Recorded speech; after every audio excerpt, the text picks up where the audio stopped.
Hey, welcome back. We're here to do another quick tip. Today we're going to cover what to bring to practice. I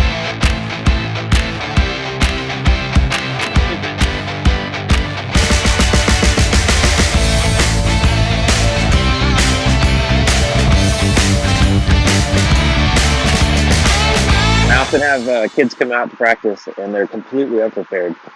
Sometimes they're just wearing shorts and it's like 40 degrees outside. They'll come out without any running shoes, forget spikes. It's a whole slew of things. So today I just want to show you some of the things that I like to bring out to practice and some of the reasons why I bring those particular things. All right, so I just want to go over a couple of things here. I just bring out a backpack. A backpack generally carries just about everything that I need. The exception is I don't generally put my shoes in my backpack. I'll take a shoe bag and wrap my shoes in a towel and then put those away and carry those separately. But I always bring the backpack, even if I'm just coaching or if I'm going out to a track meet or if I'm not actually out here throwing.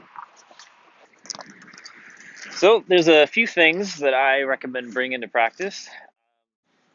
I like to start off with obviously something to drink. Not everyone can have such a cool Coach Halley water bottle, but always bring water. It's absolutely necessary. It's not always required to bring out a snack, but I always bring out a snack. In fact, I've already been snacking on my snack. I like bagels a lot, and it's easy to bring.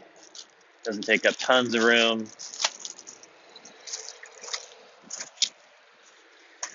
Other snacks, fruit. I like apples.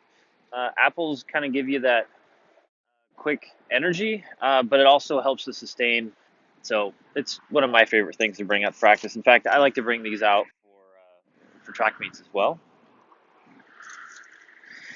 Towel. It's not raining today, so that's nice. But the ground is still wet, and the geese have been doing their business, so there's an obvious need for a towel. So I like to bring that. It's not terribly sunny today, but I like to bring a little sunscreen for my white skin. Generally, it takes me a few months of being out in it before I don't have to use as much of it. But initially, I'm out here even on a cloudy day for 30 minutes and I'm probably going to burn. So always bring some sunscreen. All right, now I like to bring camera equipment, not just to do these YouTube videos, but I also like to record myself throwing. It's great so I can look back on it at a later time and see what I was doing. So I've got this little tiny tripod. I can attach it to just about anything. I've got a little adapter for my phone. In fact, I'm using it right now to record this. But I like to have this in my backpack because it doesn't take up too much space. And I can set it up just about anywhere and get good video.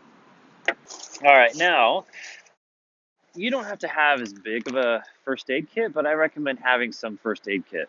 There's a lot of neat stuff in here. Simple things like band-aids.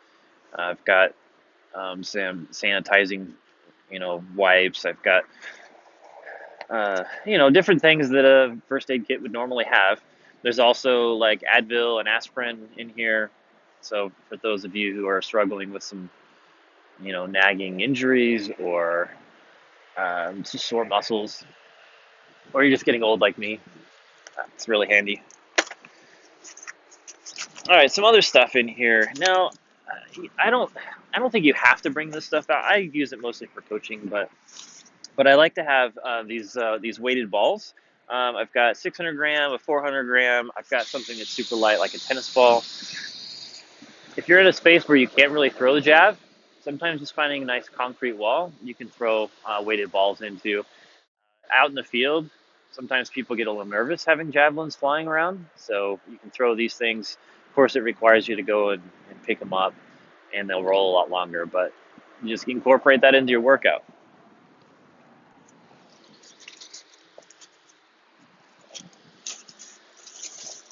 All right, now resistance bands. Resistance bands are just fantastic.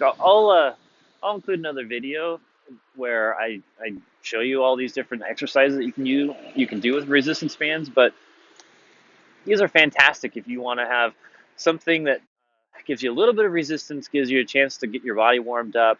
I like to use it for certain drills. In fact, if you look on my website, I've got drills that I use a resistance band for. But overall, I think it doesn't take up much space. It lasts a pretty long time. You can attach it to different things, or you can just wrap it around your body in a different way where you can get some resistance. But I'll include that video at another time. All right, now I think that this is one of those things that a lot of people forget about, and it goes fast, and that's just athletic tape. Tape is one of those things where you're surprised on how many different ways that you can use it, and athletic tape often is one of those things that the kids take from me and I never get back. So because they use it to mark their steps, they use it for putting it on their finger if they're having the problem with the side of their finger getting bloody from throwing. Shot putters come over and steal it from me, discus throwers. Anyway, it's always good to have athletic tape, so I always include that. Oh, here's one that's nice, especially in the wintertime like right now. Hand warmers. In fact, I already opened this up because it's like 40 degrees out here and my hands are freezing. So I'm already using my hand warmers. Other things. I like to have a Sharpie handy. It doesn't have to be a Sharpie brand, but some sort of permanent marker. You'd be surprised at how many times you need to mark your stuff, especially out at a competition. Or even if you're at a practice and you're working around a lot of other athletes, it's nice to mark your stuff so that your stuff doesn't walk away. And if it does, you'll see it at some other time with your name on it. All right, a couple other things that I have here. I like to have vice grips, okay? A small little set, because in some cases you've got to replace your spikes. In fact, that's the other thing I have, which is spare track spikes. But if you've got a regular spike wrench, sometimes those things don't really get out, those really stubborn spikes. So I always have my vice grips. That helps out a lot. You can use them to get most of those really stubborn spikes out of your shoes. A couple other things that I like to bring, and as modern technology moves forward, you probably won't have to have some change with you, but I always have this little bag of change because sometimes you run out of, something to drink, and there's a vending machine. You go get a Gatorade or, Powerade or something like that, or just going over to the snack shack if you're super hungry. Sometimes a nice hot dog hits the spot. So I always have a few dollars worth of change in my backpack just for emergency sake, because not every place that you go to will have, a credit card or, the ability for a regular, normal currency. So, bag of change. Here's the other thing. The other thing is bringing an extra layer of clothing. Now, today it's super cold, so I actually took this shirt out of this bag and put it on because it is cold out here today. So, but I always bring out extra layers of clothing. Today I've got a few layers. I got 3 layers on. I got a t-shirt, a regular shirt, and then this fleece. And then I've got shorts. I've got a layer underneath here, and then my warm-ups on top. It's much easier when you're out at practice to be able to take a layer off than it is to put a layer on when you don't have the layer. So always bring extra layers of clothes. That way you're not found unprepared for practice. Okay, well, I'm going to leave it at that. Hopefully this has been helpful to you. And if you'd like, leave some comments below. If I'm missing something in my little pack here, I'd love to hear about it. And until I see you next time, have fun and throw far.